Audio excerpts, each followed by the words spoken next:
Dans une maison apparemment tranquille, quelque chose de sombre se passait loin des yeux de sa propriétaire. De petits signes de peur ont commencé à apparaître chez son chien. Un jour, la propriétaire a décidé d'installer des caméras et de découvrir ce qui se passait. Ce qu'elle a vu ensuite l'a complètement choquée. Avant d'écouter ce récit surprenant, n'oubliez pas de vous abonner à la chaîne pour plus d'histoires pleines de rebondissements. Le premier rayon de soleil traversait les rideaux blancs de la maison, illuminant doucement le salon. Élodie observait la lumière matinale danser sur les photographies accrochées au mur, toutes représentant des moments spéciaux avec Hugo, son fidèle compagnon à quatre pattes. Le labrador caramel dormait tranquillement à ses pieds, tandis qu'elle savourait sa première tasse de café de la journée. La vie d'Élodie avait complètement changé depuis qu'elle avait sauvé Hugo 3 ans auparavant.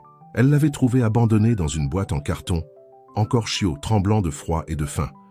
Depuis lors, ils avaient construit une relation basée sur l'amour inconditionnel et la confiance mutuelle. Hugo était devenu bien plus qu'un animal de compagnie. Il était son confident, son protecteur et sa famille. À 35 ans, Élodie avait conquis une position importante dans un cabinet d'architecture. Le succès professionnel exigeait cependant de longues heures au bureau et l'inquiétude pour Hugo pendant son absence était constante. C'est alors que son amie Camille lui suggéra d'embaucher Mathilde, une femme de ménage qui travaillait chez elle depuis des années. « Mathilde est un ange, Élodie », garantit Camille lors d'un déjeuner. « Elle s'occupe de ma maison depuis 5-15 et elle est extrêmement fiable. De plus, elle adore les animaux. Je suis sûr qu'Hugo va l'adorer. » La recommandation de Camille était suffisante pour Élodie. Après un entretien initial, Mathilde commença à travailler chez elle. Les premiers jours furent prometteurs.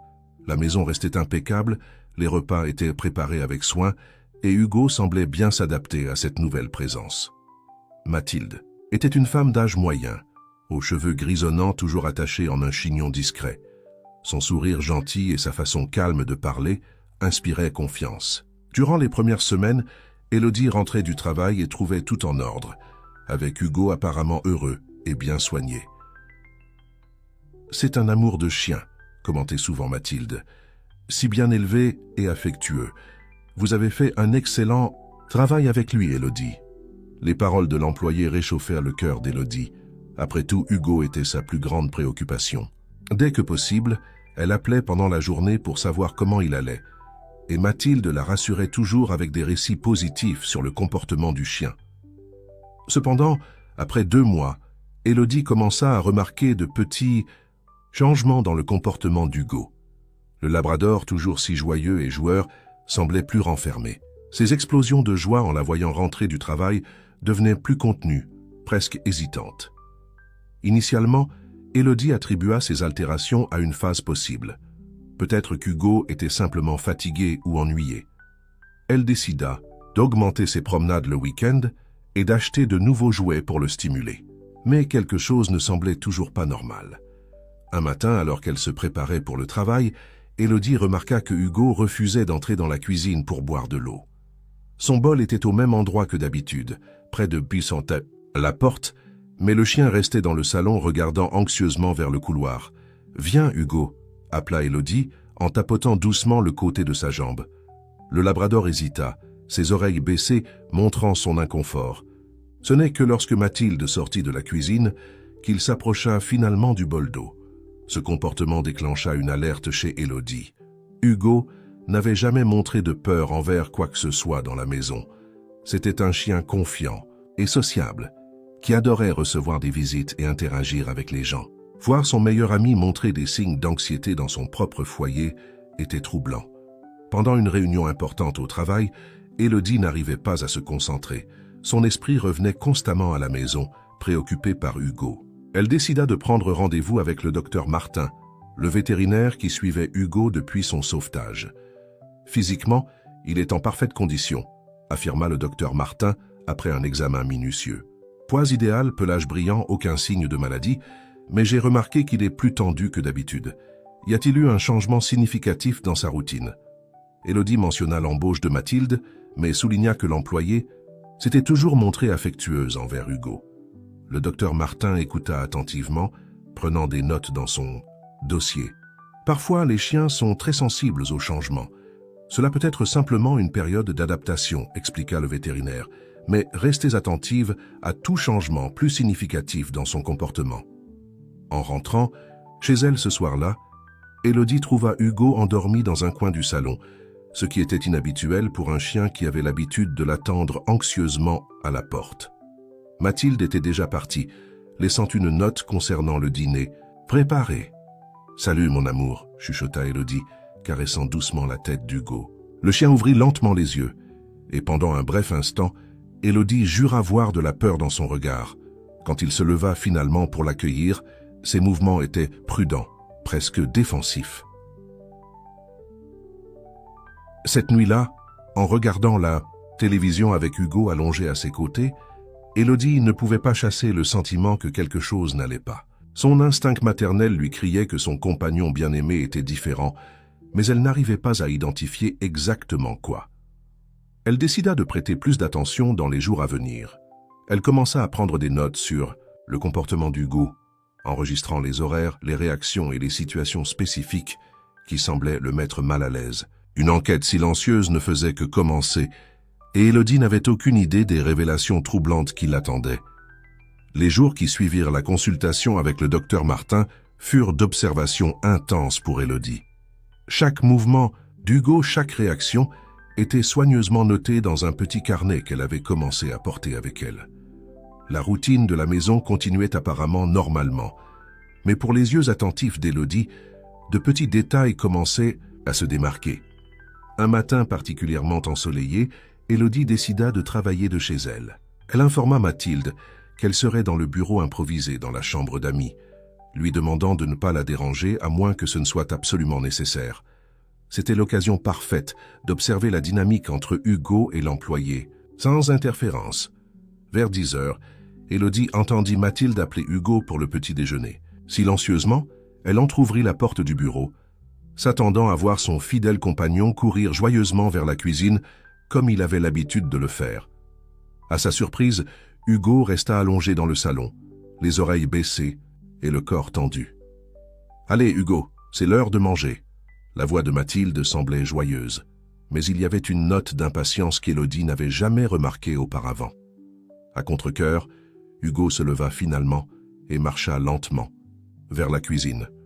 Élodie sentit son cœur se serrer en voyant la queue du labrador, normalement agitée de bonheur, complètement immobile entre ses pattes.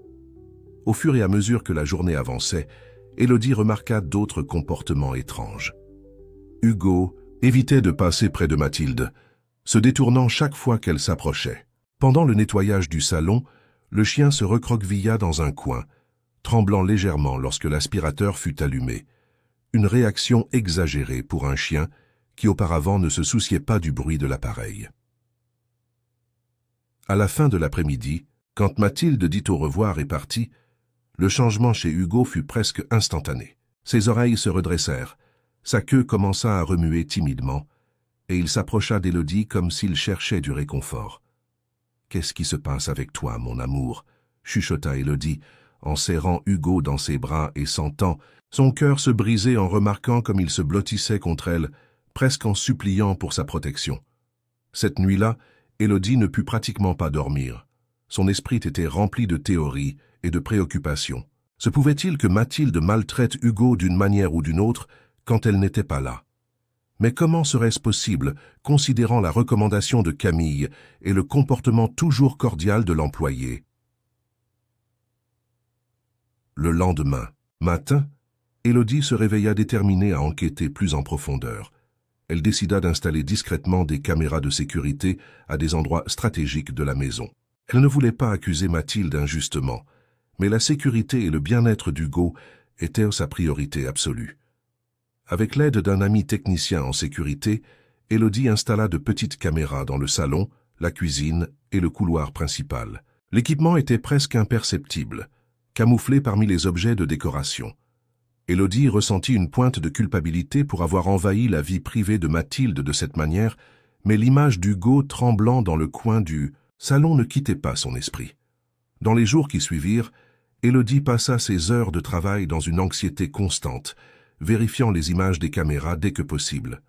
Au début, Rien ne semblait anormal. Mathilde accomplissait ses tâches avec efficacité, et Hugo gardait ses distances, mais il n'y avait pas de signes évidents de mauvais traitement.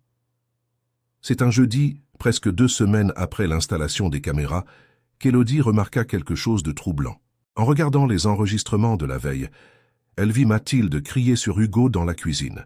L'audio n'était pas clair, mais le langage corporel était sans équivoque. L'employé gesticulait agressivement, son visage tordu en une expression de colère, tandis qu'Hugo se recroquevillait sous la table. Élodie sentit son estomac se retourner. Ce n'était pas la Mathilde gentille et patiente qu'elle connaissait.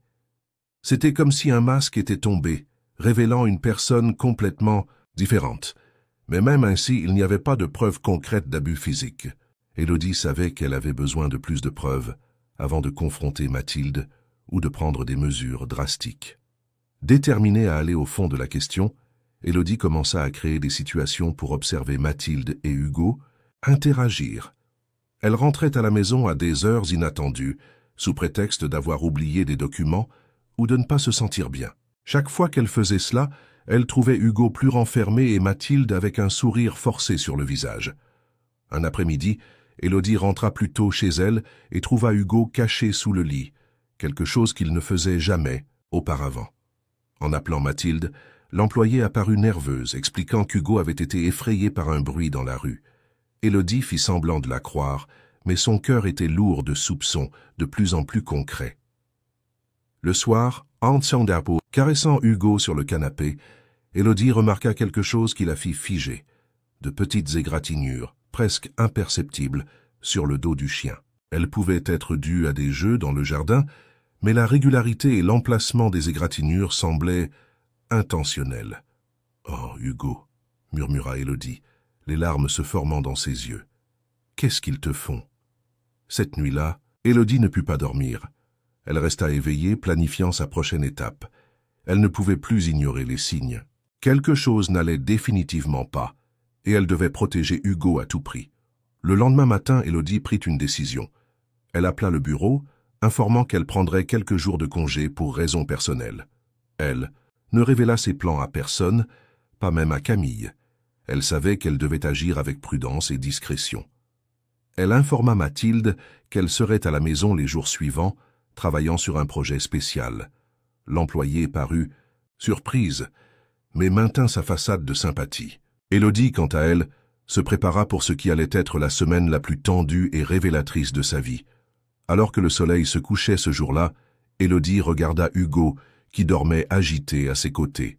« Je vais découvrir la vérité », promit-elle à voix basse, la détermination brillant dans ses yeux. « Et je vais te protéger quoi qu'il en coûte. » L'aube apporta avec elle une atmosphère chargée de tension dans la maison d'Élodie. Elle avait passé la nuit éveillée, alternant entre des moments d'angoisse et de détermination. Hugo, sentant l'inquiétude de sa maîtresse, se tenait proche comme s'il cherchait un réconfort mutuel. Élodie décida que sa stratégie serait d'observation discrète. Elle maintiendrait une routine apparemment normale, mais serait constamment alerte à toute interaction entre Mathilde et Hugo. Les caméras continueraient d'enregistrer, fournissant des preuves supplémentaires si nécessaire. Quand Mathilde arriva ce matin-là, Élodie l'accueillit avec un sourire forcé. « Bonjour Mathilde, je serai dans le bureau la majeure partie de la journée. S'il vous plaît, ne vous inquiétez pas de me déranger. » Mathilde acquiesça, son visage un masque de sympathie professionnelle. « Bien sûr, madame, je ferai mon travail sans vous déranger. Et ne vous inquiétez pas pour Hugo, je prendrai bien soin de lui. » Ces derniers mots firent retourner l'estomac d'Élodie. Si seulement Mathilde savait à quel point cette promesse sonnait vide et menaçante maintenant. Élodie se retira dans le bureau, laissant la porte entr'ouverte. De sa position, elle avait une vision partielle du salon et pouvait entendre les mouvements dans la maison. Hugo, réticent, resta dans le salon, ses yeux suivant Élodie avec un mélange de confusion et d'appréhension. Les premières heures se déroulèrent sans incident notable. Mathilde accomplissait ses tâches ménagères avec efficacité, et Hugo maintenait une distance prudente. Élodie alternait entre son vrai travail et la surveillance des caméras sur sa tablette. C'est vers midi que la première scène troublante se produisit. Élodie entendit Mathilde appeler Hugo pour manger, sa voix initialement douce. Cependant, quand le chien ne répondit pas immédiatement, Le ton changea, drastiquement. « Espèce de chien stupide, viens manger maintenant !» siffla Mathilde, à un volume suffisamment bas pour ne pas être entendue du bureau dans des circonstances normales. Élodie sentit son cœur s'accélérer. Silencieusement, elle se déplaça pour avoir une meilleure vue de la cuisine.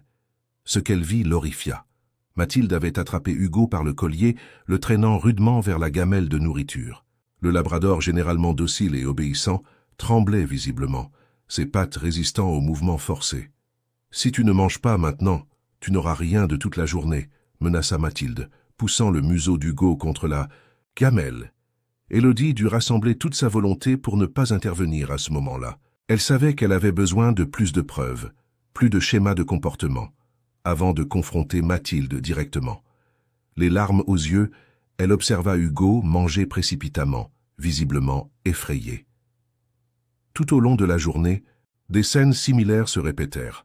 Mathilde maintenait sa façade gentille chaque fois qu'elle pensait qu'Élodie pouvait l'entendre, mais dans les moments où elle croyait être seule avec Hugo, sa vraie nature se révélait. Élodie documenta tout, les insultes chuchotées, les bousculades accidentelles, les menaces voilées. Chaque incident était comme un coup de poignard dans son cœur, mais elle savait qu'elle devait tenir bon pour s'assurer d'avoir suffisamment de preuves. L'après-midi survint l'incident qui allait être le point de basculement. Élodie vérifiait les caméras quand elle vit quelque chose qui la fit suffoquer d'horreur. Mathilde, frustrée parce qu'Hugo avait accidentellement renversé un vase de plantes, prit un journal enroulé et commença à le frapper à plusieurs reprises. Animal. Inutile. Regarde ce que tu as fait, criait Mathilde, chaque mot accompagné d'un coup. Hugo gémissait doucement, recroquevillé dans un coin, incapable de s'échapper. La scène ne dura que quelques secondes, mais pour Élodie, cela sembla une éternité. Quand Mathilde s'arrêta enfin, satisfaite de sa punition, Hugo tremblait de façon incontrôlable. À ce moment-là, quelque chose en Élodie se brisa. La colère, la culpabilité et la douleur qu'elle avait réprimée explosèrent en une vague écrasante d'émotions. Sans réfléchir à deux fois, elle sortit du bureau, courant vers le salon. Mathilde, surprise par l'apparition soudaine d'Élodie, tenta de se recomposer rapidement. « Madame, je ne m'attendais pas. Éloignez-vous de lui !» cria Élodie, sa voix tremblant de fureur.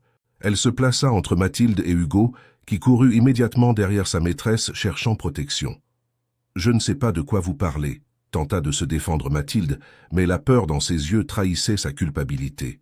« J'ai tout vu », déclara Élodie, sa voix maintenant dangereusement calme. Les caméras ont enregistré chaque moment, chaque abus, chaque coup. Le visage de Mathilde pâlit. Elle regarda autour d'elle comme si elle cherchait les caméras mentionnées. « C'est illégal. Vous ne pouvez pas me filmer sans mon consentement. » Élodie fit un pas en avant, ses yeux étincelants de colère. « Ce qui est illégal, c'est ce que vous avez fait à Hugo. La maltraitance animale est un crime, Mathilde, et j'ai toutes les preuves dont j'ai besoin. » À ce moment-là, le téléphone d'Élodie sonna. C'était son ami avocat, à qui elle avait envoyé les enregistrements les plus incriminants quelques minutes auparavant. Elle répondit, mettant en haut-parleur.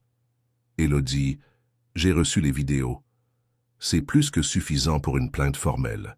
Je suis en route avec les autorités. » Mathilde, réalisant la gravité de la situation, commença à paniquer. « S'il vous plaît, madame, c'était un malentendu. Je n'ai jamais voulu blesser... » « Ça suffit, » interrompit Élodie. « Vous avez trahi ma confiance de la pire façon possible. Vous avez maltraité un être sans défense qui était sous vos soins. Maintenant, vous allez faire face aux conséquences. » Les minutes qui suivirent furent tendues. Mathilde, acculée, alternait entre supplications et menaces vides. Élodie, quant à elle, resta ferme, consolant Hugo qui tremblait encore à ses côtés.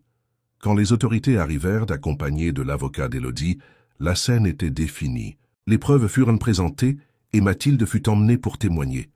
Cette nuit-là, avec la maison enfin silencieuse, Élodie tenait Hugo dans ses bras, les larmes coulant librement sur son visage. « Pardonne-moi » chuchota-t-elle, caressant le pelage doux du labrador. « Je te promets que je ne laisserai plus jamais personne te faire du mal. » Hugo, comme s'il comprenait chaque mot, lécha doucement le visage d'Élodie, son regard plein d'amour et de pardon. Les jours qui suivirent, la révélation des abus de Mathilde furent une montagne russe émotionnelle pour Élodie et Hugo. La maison, autrefois un refuge de paix et de joie, semblait maintenant chargée de souvenirs douloureux. Élodie décida de prendre un congé prolongé du travail, se consacrant entièrement au rétablissement d'Hugo et au processus juridique contre Mathilde. Les matins commençaient par de longues promenades dans le parc proche de la maison. Élodie observait attentivement chaque réaction d'Hugo, son cœur se serrant chaque fois que le labrador s'effrayait d'un bruit soudain ou se recroquevillait quand quelqu'un s'approchait trop rapidement. Peu à peu, cependant, de petits signes d'amélioration commencèrent à apparaître. Une semaine après l'incident, pendant l'une de leurs promenades, Hugo s'arrêta soudainement, son museau levé dans l'air. Élodie suivit son regard et vit un petit écureuil sautant entre les branches d'un arbre proche. À sa surprise et sa joie, Hugo émit un aboiement enthousiaste, sa queue remuant légèrement. C'était la première démonstration d'intérêt authentique qu'il présentait depuis le traumatisme. « C'est ça, mon amour », encouragea Élodie, sa voix chargée d'émotion. « Tu es en sécurité maintenant. Tu peux être heureux à nouveau. » À la maison, Élodie mit en place une routine rigoureuse de soins et de thérapie. Le docteur Martin, le vétérinaire, recommanda des séances d'acupuncture et d'aromathérapie pour aider à réduire le stress d'Hugo. Initialement sceptique, Hugo commença bientôt à se détendre pendant les séances, allant jusqu'à somnoler paisiblement pendant que les aiguilles délicates faisaient leur travail. Élodie engagea également une dresseuse comportementale, Sophie spécialisée dans les chiens traumatisés. Sophie expliqua que le processus de récupération serait graduel et exigerait patience et constance.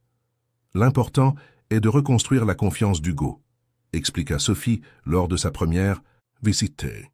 Il doit réapprendre que le monde est un endroit sûr et que toutes les personnes ne représentent pas une menace. Les séances avec Sophie étaient intenses et émouvantes. Grâce à des exercices soigneusement planifiés, Hugo était exposé graduellement à des situations qui auparavant le rendaient anxieux. Élodie observait émerveillée comment son fidèle compagnon reconquérait lentement sa confiance. Un moment particulièrement émouvant se produisit durant la 3e semaine de thérapie. Sophie amena un assistant, Thomas, pour aider avec les exercices. Jusqu'alors, Hugo s'était montré extrêmement prudent avec les étrangers, spécialement les hommes. Thomas, suivant les instructions de Sophie, s'assit calmement sur le sol du salon, évitant le contact visuel direct avec Hugo. Lentement, encouragé par les commandes douces d'Élodie et les friandises offertes par Sophie, Hugo commença à s'approcher de Thomas. Ce furent des minutes tendues, avec Élodie retenant sa respiration, craignant toute réaction négative. À sa surprise et sa joie, Hugo tendit le museau, reniflant curieusement la main tendue de Thomas. Après quelques moments d'hésitation, il donna un léchage timide aux doigts de l'assistant. Élodie ne put contenir ses larmes. C'était un petit geste, mais il représentait un énorme pas dans la récupération d'Hugo.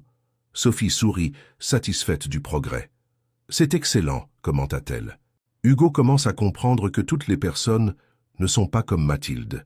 C'est un processus lent, mais nous sommes sur la bonne voie. Parallèlement à la récupération émotionnelle d'Hugo, le processus juridique contre Mathilde suivait son cours. Élodie se réunit plusieurs fois avec son avocat, révisant les preuves et se préparant pour les témoignages. Les enregistrements des caméras étaient des preuves irréfutables, mais Élodie voulait s'assurer que Mathilde affronte les conséquences maximales de ses actions. Durant l'une de ces réunions, l'avocat apporta une nouvelle surprenante. « Élodie, nous avons fait une enquête plus approfondie sur le passé de Mathilde, commença-t-il, son ton sérieux. Nous avons découvert qu'elle a un historique de comportement abusif dans ses emplois précédents. Il y a eu des plaintes, mais elles n'ont jamais été formalisées. » Élodie ressentit un mélange de colère et de tristesse. Comment a-t-elle pu continuer à travailler? Comment personne ne l'a arrêtée avant? L'avocat soupira. Malheureusement, souvent ces cas sont étouffés, où les victimes ont peur de dénoncer. Mais maintenant, avec vos preuves, nous pouvons enfin la tenir responsable de ses actions. La nouvelle renforça la détermination d'Élodie à mener l'affaire jusqu'au bout. Ce n'était pas seulement pour Hugo, mais pour tous les animaux et familles qui auraient pu souffrir aux mains de Mathilde. Les semaines se transformèrent en mois, et lentement la maison d'Élodie redevint un foyer heureux. Hugo, bien qu'ayant encore des moments d'hésitation, ressemblait de plus en plus au chien joyeux et confiant qu'il était avant. Ses jeux dans le jardin devinrent plus fréquents, et ses aboiements de joie résonnaient à nouveau dans la maison. Un soir, alors qu'ils regardaient un film ensemble sur le canapé, Hugo surprit Élodie. Au lieu de se coucher dans son coin habituel, il monta sur le canapé et se blottit à côté d'elle, posant sa tête sur ses genoux. C'était la première fois depuis l'incident qu'il cherchait ce niveau de proximité de son propre chef. Élodie sentit son cœur se remplir d'amour et de gratitude. Doucement, elle commença à caresser les oreilles d'Hugo, le sentant se détendre complètement sous son toucher. « Nous avons réussi, mon amour, » chuchota-t-elle, se penchant pour déposer un baiser doux sur la tête d'Hugo.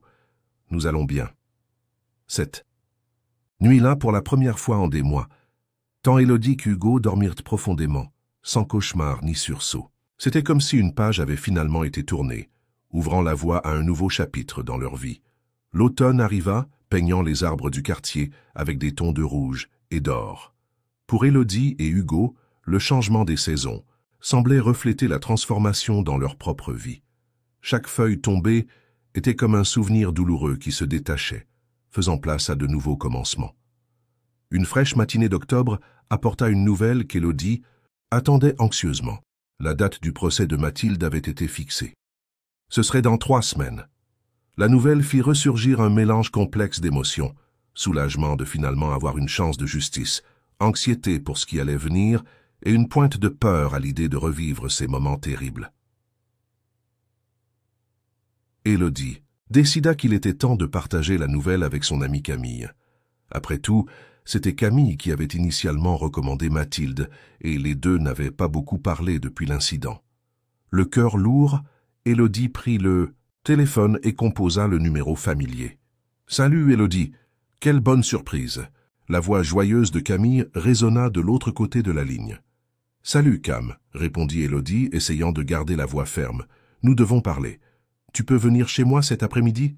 Le silence momentané de Camille révéla qu'elle avait capté la gravité dans le ton d'Élodie. « Bien sûr, je serai là à 15 heures. Tout va bien ? Je te raconterai tout quand tu arriveras, » dit Élodie, terminant l'appel avec un soupir. Les heures qui précédèrent l'arrivée de Camille furent tendues. Élodie s'occupa en rangeant la maison plus par nervosité que par nécessité. Hugo, sentant l'inquiétude de sa maîtresse, resta proche, offrant des léchouilles réconfortantes sur sa main chaque fois qu'elle s'arrêtait. À 15 heures précises, la sonnette retentit. Élodie respira profondément, caressa Hugo une dernière fois et alla ouvrir la porte. Camille entra, son visage un mélange de préoccupation et de curiosité. Ses yeux se tournèrent immédiatement vers Hugo qui, à la surprise des deux, s'approcha calmement pour renifler la visiteuse. « Il a l'air bien », commenta Camille, un sourire hésitant sur son visage. « Mais toi, Élodie, que s'est-il passé ?» Élodie guida son amie vers le salon où elles s'assirent. Avec Hugo allongé à ses pieds, elle commença à raconter toute l'histoire, les changements dans le comportement d'Hugo, les soupçons, les caméras cachées, et finalement, la terrible révélation sur Mathilde. Au fur et à mesure qu'Élodie parlait, le visage de Camille passait par une gamme d'émotions, choc, horreur, culpabilité, et enfin, une profonde tristesse. « Mon Dieu, Élodie !» murmura Camille, des larmes coulant sur ses joues. « Je n'en avais aucune idée. Mathilde a travaillé pour moi pendant des années. Je n'ai jamais imaginé... » Élodie tendit la main, tenant celle de son amie. « Ce n'est pas ta faute, Cam. Mathilde nous a toutes trompées. »« Mais je l'ai recommandée !» s'exclama Camille, sa voix pleine d'émotion. « Si je ne l'avais pas fait, Hugo n'aurait jamais souffert. Tu n'aurais jamais traversé cela. »« Écoute, » dit Élodie fermement. « La seule coupable ici est Mathilde. Elle a choisi ses actions. Nous avons toutes les deux été victimes de son mensonge. » Les deux amis parlèrent pendant des heures, pleurant ensemble, partageant la douleur et, peu à peu, commençant à guérir la fissure que l'incident avait créée dans leur amitié. Hugo, sentant l'atmosphère émotionnelle, se déplaçait entre les deux, offrant du réconfort par sa présence. Avant de partir, Camille s'agenouilla à côté d'Hugo, ses yeux au niveau des siens. « Pardonne-moi, mon petit ami », chuchota-t-elle, caressant doucement sa tête. À sa surprise et son soulagement, Hugo répondit avec un léchage gentil sur sa main. Dans les jours qui précédèrent le procès, Élodie se prépara intensément. Elle révisa les preuves d'innombrables fois avec son avocat, répéta son témoignage et, plus important encore, se consacra à maintenir Hugo calme et en sécurité. La veille du grand jour, Élodie n'arrivait pas à dormir. Inquiète, elle se leva et alla dans le salon. Elle trouva Hugo éveillé, assis près de la fenêtre, regardant la pleine lune qui baignait le jardin de sa lumière argentée.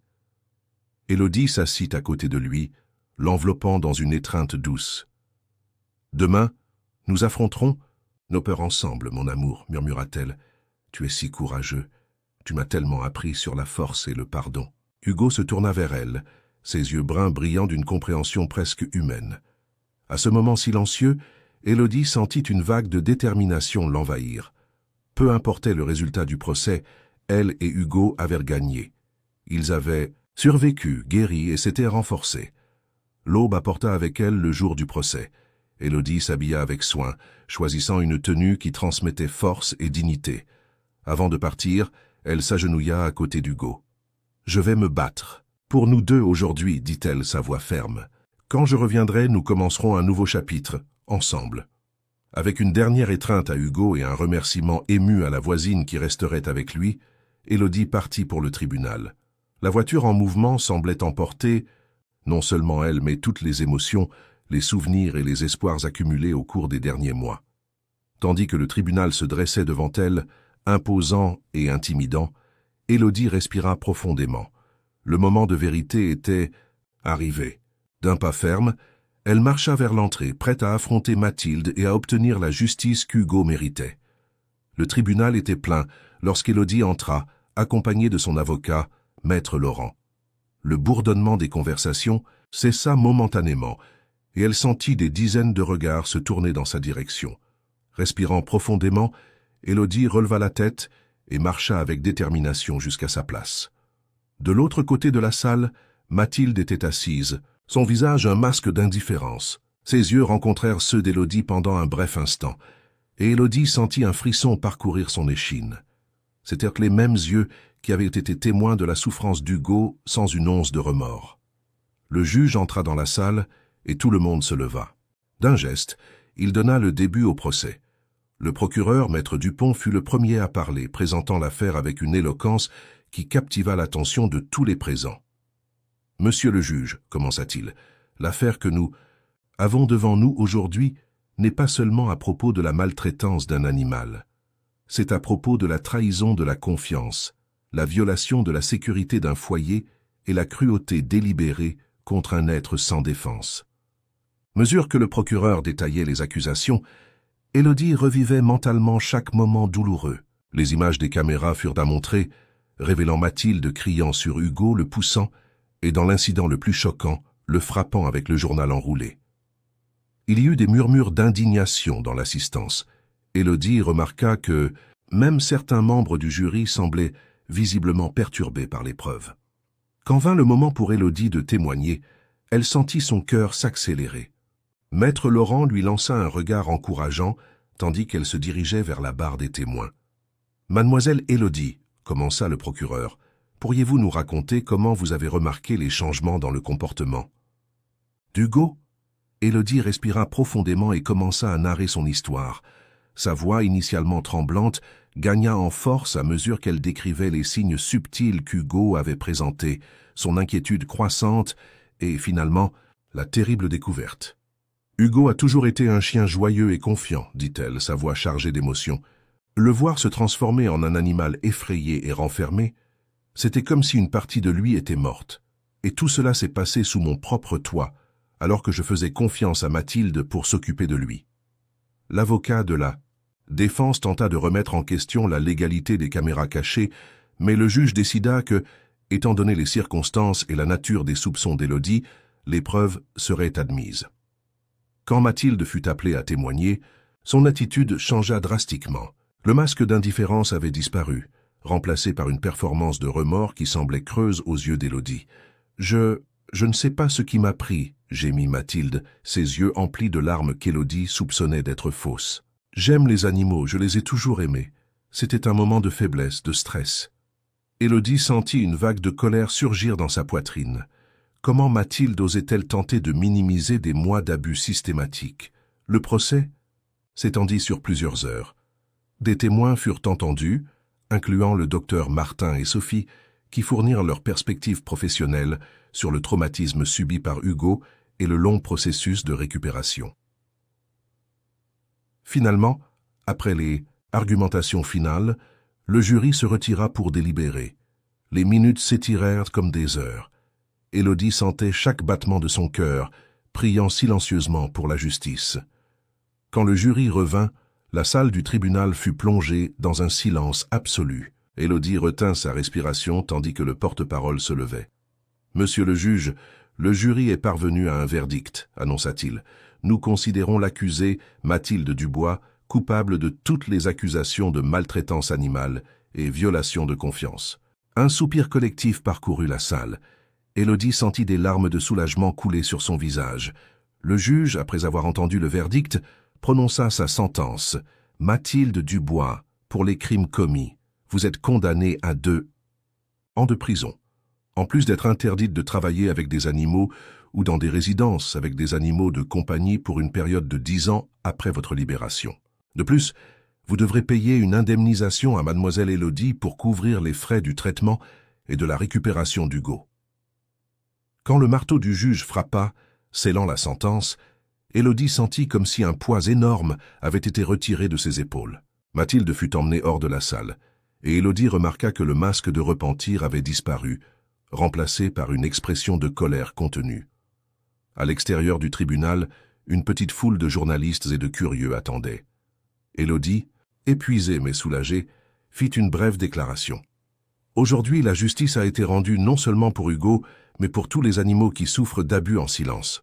J'espère que cette affaire servira d'avertissement et inspirera plus de personnes à dénoncer les mauvais traitements. Nos animaux de compagnie sont de la famille et méritent tout notre amour et notre protection. » Alors qu'elle marchait vers sa voiture, Élodie sentit son téléphone vibrer. C'était un message de sa voisine. « Hugo va très bien. J'ai hâte d'entendre les nouvelles. » Avec un sourire fatigué mais heureux, Élodie monta dans sa voiture. La journée avait été longue et émotionnellement épuisante, mais elle pouvait enfin rentrer chez elle et étreindre Hugo, sachant qu'ils avaient gagné cette bataille ensemble. Le soleil se couchait à l'horizon, tandis qu'elle conduisait vers la maison, peignant le ciel de tons orange et roses. Pour Élodie, cela semblait être la fin parfaite d'un chapitre difficile de leur vie et le début prometteur d'un nouveau voyage. Le son familier de la clé tournant dans la serrure fit dresser les oreilles d'Hugo en attente. Quand Élodie ouvrit enfin la porte, elle fut accueillie par un Hugo anxieux, remuant la queue et tournant en cercle d'excitation. « Salut, mon amour. » s'exclama Élodie, s'agenouillant pour étreindre son fidèle compagnon. Les larmes qu'elle avait contenues durant toute la journée trouvèrent finalement leur liberté, mouillant le pelage doux d'Hugo. « Nous avons réussi, mon gars. Nous avons réussi. » Cette nuit-là, Élodie et Hugo dormirent ensemble dans le salon, enroulés dans une couverture douce sur le canapé. C'était comme si tous deux avaient besoin de la proximité l'un de l'autre pour traiter tout ce qui s'était passé. Les jours qui suivirent le procès apportèrent une série de changements et de défis inattendus. L'histoire d'Élodie et d'Hugo avait capté l'attention des médias locaux et devint rapidement virale sur les réseaux sociaux. Des messages de soutien inondèrent la boîte de réception d'Élodie, ainsi que des demandes d'interviews et même des propositions pour transformer son histoire en livre ou documentaire. Initialement submergée, Élodie décida d'utiliser cette attention inattendue pour quelque chose de positif. Avec l'aide de Camille, qui se sentait motivée à réparer ce qu'elle considérait comme sa part dans la situation, Élodie commença à organiser des conférences sur la sensibilisation au mauvais traitement envers les animaux. « Nous ne pouvons pas changer le passé », dit Élodie durant sa première conférence dans une école locale, avec Hugo assis calmement à ses côtés. « Mais nous pouvons utiliser notre expérience pour créer un avenir meilleur pour d'autres animaux. » Les conférences d'Élodie ne se limitaient pas seulement à raconter son histoire. Elle invitait des vétérinaires, des psychologues et des spécialistes du comportement animal pour fournir des informations complètes sur comment identifier les signes d'abus, l'importance du lien entre humains et animaux et les démarches légales pour dénoncer les mauvais traitements. Hugo étonnamment semblait s'épanouir dans ce nouveau rôle d'ambassadeur. Sa présence calme durant les conférences était un témoignage vivant de la résilience et de la capacité de guérison des animaux. Enfants et adultes étaient attirés par son comportement doux, demandant souvent à le caresser après les discussions. Un jour après une conférence, particulièrement émouvante dans un refuge pour animaux, Élodie fut abordée par une jeune bénévole. « Votre histoire m'a tellement inspirée, » dit la jeune fille, ses yeux brillants d'admiration. « J'ai toujours voulu faire plus pour les animaux, mais je ne savais pas par où commencer. Maintenant, je sais que même de petites actions peuvent faire une grande différence. » Ces interactions réaffirmaient à Élodie que sa décision de partager son expérience avait un impact réel. Chaque personne touchée par son histoire était un allié potentiel dans la lutte contre la maltraitance animale. Cependant, tout n'était pas rose. Élodie luttait encore avec des sentiments de culpabilité et d'anxiété. Il y avait des nuits où elle se réveillait en panique, imaginant que quelque chose de terrible était arrivé à Hugo. Lors d'une de ces nuits, tandis qu'elle essayait de calmer sa respiration haletante, elle décida qu'il était temps de chercher de l'aide professionnelle pour elle-même. Avec le soutien d'un thérapeute spécialisé en traumatisme, Élodie commença à traiter ses propres émotions et peurs. Elle apprit des techniques de pleine conscience et commença progressivement à se pardonner de ne pas avoir perçu les abus plus tôt. « Vous ne pouvez pas contrôler les actions des autres », lui rappela doucement son thérapeute lors d'une séance. « Mais vous pouvez contrôler comment vous y répondez. Et votre réponse a été extraordinaire, Élodie. Vous avez transformé une expérience terrible en quelque chose qui aide d'innombrables personnes et animaux. » Pendant ce temps, le rétablissement d'Hugo continuait à grands pas. Les séances avec Sophie, la dresseuse comportementale, devinrent moins fréquentes à mesure qu'il retrouvait sa confiance. Un moment significatif survint lorsque, pendant une promenade au parc, Hugo initia un jeu avec un autre chien, quelque chose qu'il n'avait pas fait depuis avant les abus. Élodie observa les larmes aux yeux, tandis qu'Hugo courait et aboyait joyeusement, sa queue remuant avec abandon. C'était comme si elle voyait à nouveau le chien insouciant et heureux qu'il était auparavant. Le soir, tandis qu'ils se préparaient à dormir, Élodie réfléchit à combien leur vie avait changé ces derniers mois. La chambre, autrefois un espace d'anxiété et de cauchemar, était maintenant un sanctuaire de paix. Hugo, allongé dans son petit lit à côté de celui d'Élodie, semblait parfaitement content et en sécurité. « Tu sais quoi, Hugo ?» murmura Élodie, se penchant pour caresser les oreilles douces du labrador. « Je pense que nous arrivons enfin de l'autre côté de ce voyage. Ce n'est pas la fin, bien sûr. Nous avons encore beaucoup à apprendre et à grandir, mais regarde tout ce que nous avons déjà surmonté ensemble. » Hugo leva la tête, ses yeux bruns fixés sur Élodie, avec ce regard de compréhension qui la surprenait toujours. Il se leva, s'étira paresseusement, puis sauta sur le lit, se blottissant contre Élodie. Avec un sourire, Élodie serra son fidèle ami dans ses bras. « Oui, tu as raison. Nous avons encore beaucoup de chemin à parcourir, mais nous le ferons ensemble, un jour à la fois. » Tandis que le sommeil les enveloppait, Élodie ressentit une profonde sensation de gratitude. Malgré toutes les difficultés, elle et Hugo avaient non seulement survécu, mais trouvé un objectif plus grand. Leur vie, autrefois définie par le traumatisme, se transformait maintenant en une histoire d'espoir, de guérison et de la puissance indestructible de l'amour entre un humain et son animal de compagnie. Un an s'était écoulé depuis le procès de Mathilde. L'automne était revenu à Paris, apportant avec lui une brise fraîche et la promesse de nouveaux commencements. Élodie se réveilla tôt ce matin de samedi, le soleil se levant à peine à l'horizon.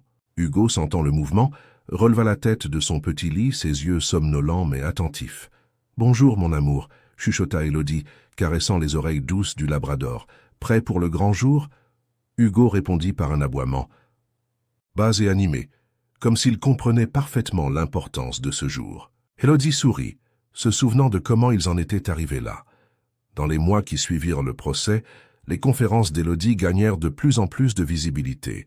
Ce qui avait commencé comme de petites présentations dans des écoles locales se transforma bientôt en invitations à parler dans des universités, des conférences sur les droits des animaux et même lors d'un TEDx Talk.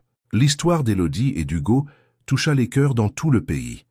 inspirant une vague de sensibilisation sur la maltraitance animale.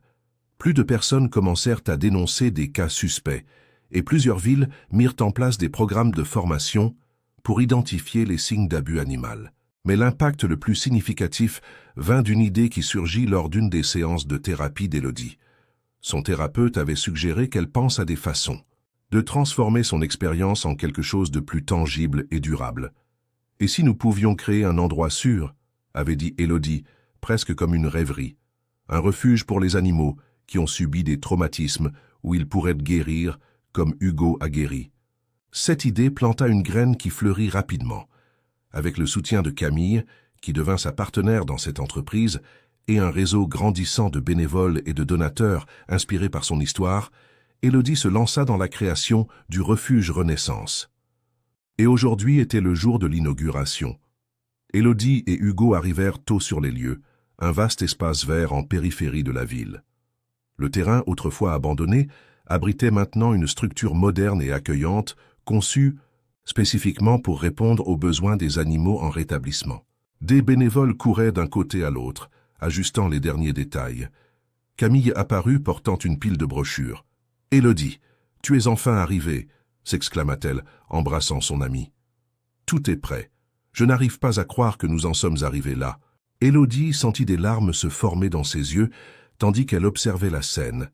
Des chenils spacieux et confortables, des zones d'exercice, des salles de thérapie et même un petit lac pour l'hydrothérapie, tout conçu pour offrir le meilleur environnement possible pour le rétablissement des animaux. À mesure que les invités commençaient à arriver, autorités locales, soutiens, bénévoles et familles intéressées par l'adoption, Élodie ressentit un mélange de nervosité et de fierté. Hugo, comme toujours, resta à ses côtés, sa présence calme l'ancrant. Le moment de la cérémonie d'ouverture arriva. Élodie monta sur la petite estrade improvisée avec Hugo assis obéissamment à ses côtés. Regardant la foule réunie, elle respira profondément et commença. « Il y a 1 an, j'étais dans un tribunal, luttant pour la justice pour Hugo et pour tous les animaux qui souffrent en silence. Aujourd'hui, nous sommes ici pour inaugurer un lieu d'espoir et de guérison. Le refuge Renaissance n'est pas seulement un abri, c'est un symbole de ce que nous pouvons accomplir quand nous nous unissons contre la cruauté et choisissons l'amour et la compassion. » Élodie continua, sa voix gagnant en force à mesure qu'elle parlait de la mission du refuge, des programmes de réhabilitation, des partenariats avec des vétérinaires et des thérapeutes comportementaux et des plans pour l'éducation communautaire. Chaque animal qui passe par nos portes aura la chance de guérir, de faire confiance à nouveau et finalement de trouver un foyer aimant. Et chaque personne qui viendra ici, que ce soit pour adopter, être bénévole ou apprendre, repartira avec une compréhension plus profonde du lien spécial entre humains et animaux. À la fin de son discours, Élodie se baissa pour étreindre Hugo qui répondit avec des léchages enthousiastes. Le public éclata en applaudissements émus. Le reste de la journée fut un tourbillon d'activités.